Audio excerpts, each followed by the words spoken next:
Ja, also welcome on board. Wir sind hier auf Gaia, ein Alu-Segelboot, wurde 1983 in Frankreich gebaut.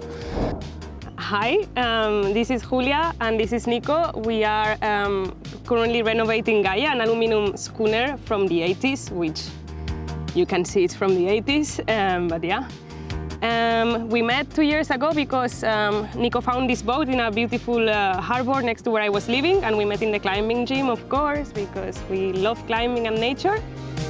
But he got me hooked in this project, and now I'm into boating, and renovations of boats mostly. Und teilweise renoviert, also wir sind halb in der Renovierungsphase und ganz viel Aluarbeit schon drauf gemacht. Ja, schauen wir ein bisschen drin.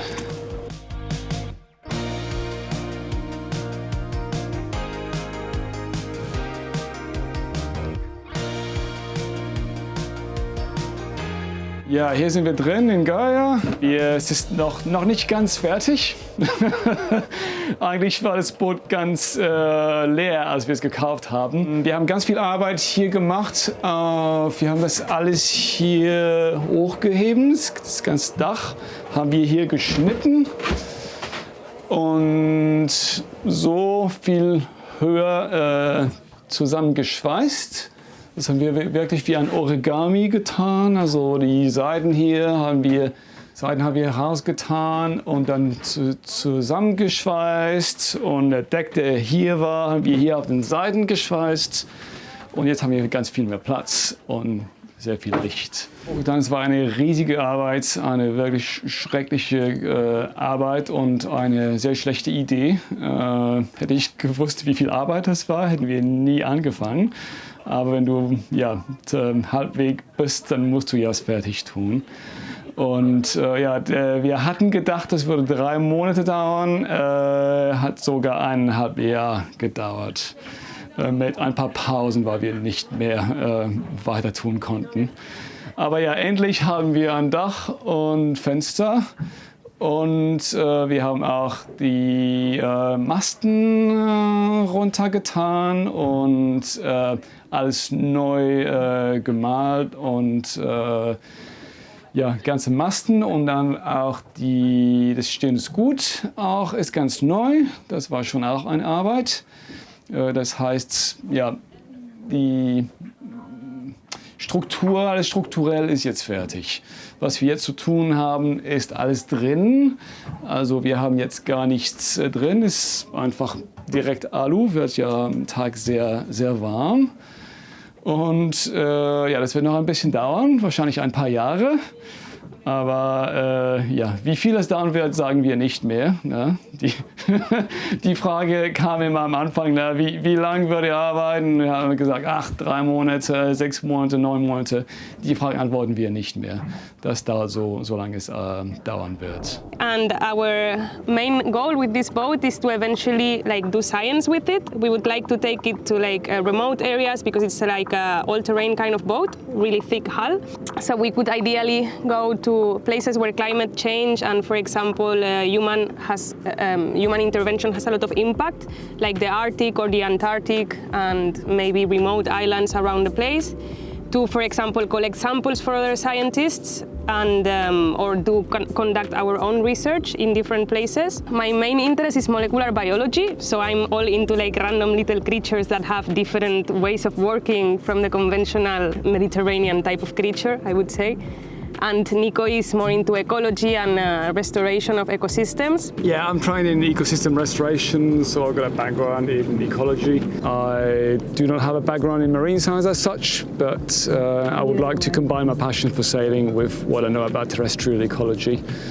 Our aim is really to use the boat for scientific work in the future, but until we get there we have a lot of work to do on renovation.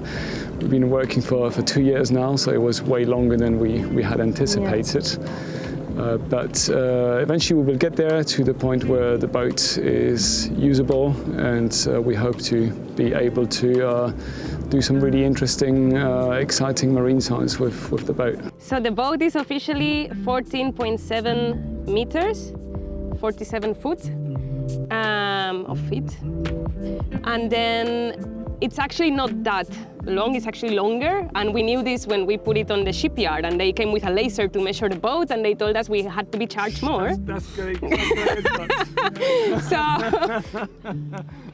yeah, 15 meter-ish, let's say.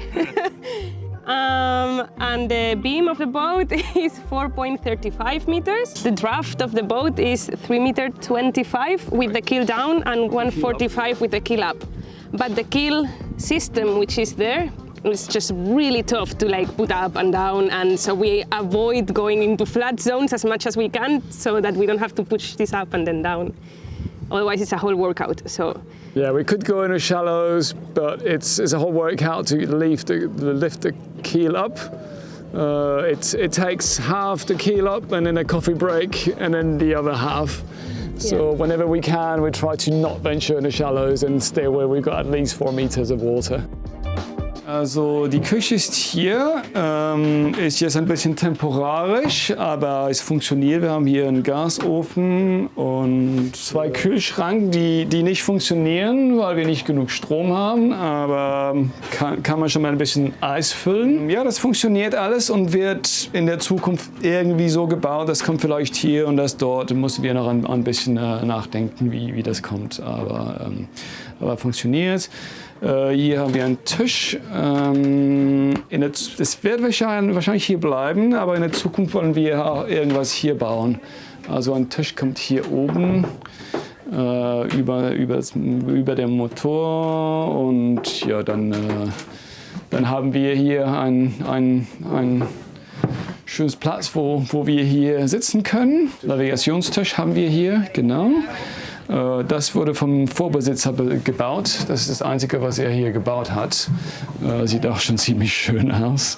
Ja, also die Elektronik ist sehr einfach. Es gab gar nichts, als wir das Boot gekauft haben. Und wir haben alles ein bisschen temporarisch installiert, bis wir besser machen können. Also es gab schon Batterien auf das Boot, als wir es gekauft haben. Also Bleibatterien, 24 Volt, das haben wir. Und ja, dann haben wir diesen Haussicherungsboxen, die nicht genau passen, aber das funktioniert zurzeit. Eine sehr alte GPS-Plotte hier, das wir fast gar nicht benutzen, weil wir meistens mit dem Handy und Avionics segeln.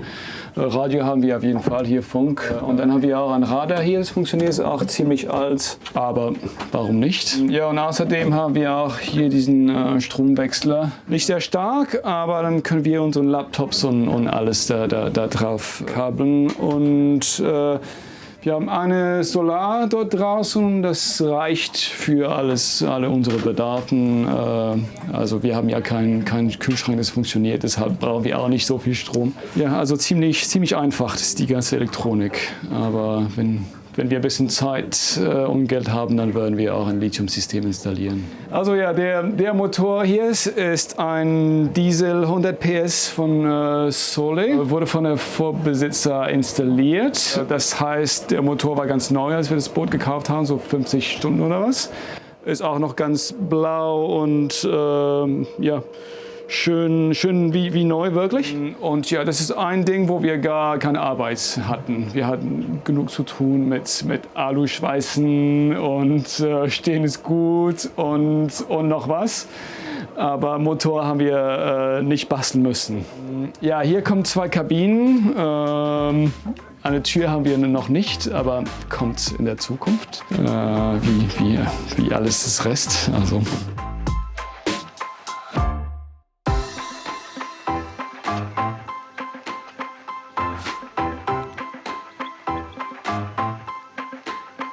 Und dann hier vorne haben wir eine Toilette und dann kommt auch später hier eine Dusche, irgendwann, wenn wir ein bisschen Zeit haben.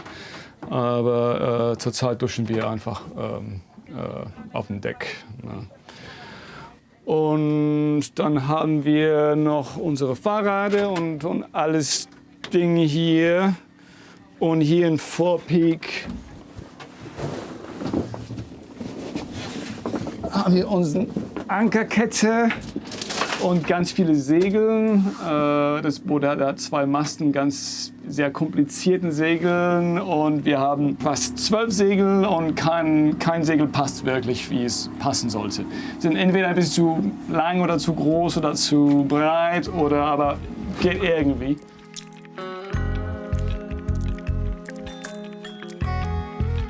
Ja, also wir haben 2 Jahre gearbeitet hier und wir brauchen ja sehr viel Raum für Werkzeuge. Also die Werkzeuge sind hier. Ja, jetzt sind wir am Segeln endlich, nach 2 Jahren in der Werft.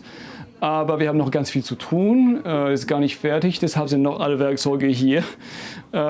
Und ja, das Bauen geht weiter. Wenn wir am Anker liegen und irgendwas zu tun haben, ein bisschen Zeit haben, es keinen Wind gibt, dann wird irgendwas weitergebaut.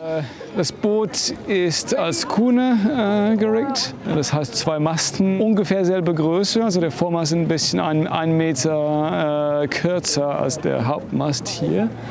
Und das ist ein ziemlich komplizierter Rig mit ganz vielen Kabeln, also wirklich ein Wald von Kabeln überall. Und wir sind noch jetzt am Entdecken, wie das alles funktioniert. Also es gibt ganz viele Segelkombinationen, die man benutzen kann. Segel haben wir, wie gesagt, passen die nicht alle wirklich wie die sollten. Gutes Ding, aber so ein Rig kann man auch ganz viele Möglichkeiten haben. Das heißt auch, es ist sehr kompliziert und man hat immer was zu tun. Diese moderne Rigs hat man nur 3, 4 Leinen, wo man drauf zieht.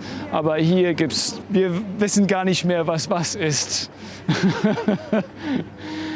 Wir sind noch am Probieren, wirklich. Nope. Nope. No. No way. If we'd known how much work that was, Yeah. we would never have started. Yeah. But you probably need not really so much courage, but a lot of ignorance to start these sort of crazy. Indeed. Yeah. And once you're halfway through, it's too late. You have to You you have to committed. finish. You have to finish it. Committed. So not doing it again either, right? Same story. So no. Sail the boat. Don't get hooked. He's pretty, but there is more pretty men. No, I'm joking. No, but I get your point. Yeah, I know. It was a trap. No, it was a lovely time. I really enjoyed it, actually. So yeah. No. I don't know. I think it's cool. I would adventure myself into this type of thing again because it's fun and it teaches you a lot and it puts you out of the comfort zone. And I think with all of that, you grow a lot as a person. And there is all these people we met thanks to the boat, which is a fantastic thing we take from it. So it was difficult, but it was also very rewarding, I would say. Yeah. It has been a lot of ups and downs. Many very difficult times where we couldn't see the end of it, where we thought we were about to give up. Yeah. I was close to burnout, but we made it through, and I think next to the difficulties, there were also a lot of beautiful encounters thanks to the boat. So we had a lot of people helping us and volunteering with us to help out. Yeah. And if there's anything to take out from it, I think that's it. Just for that, it was probably worth it. Yeah. But technically speaking, if I'd known how much work it was, I wouldn't have started all that. That's a good summary.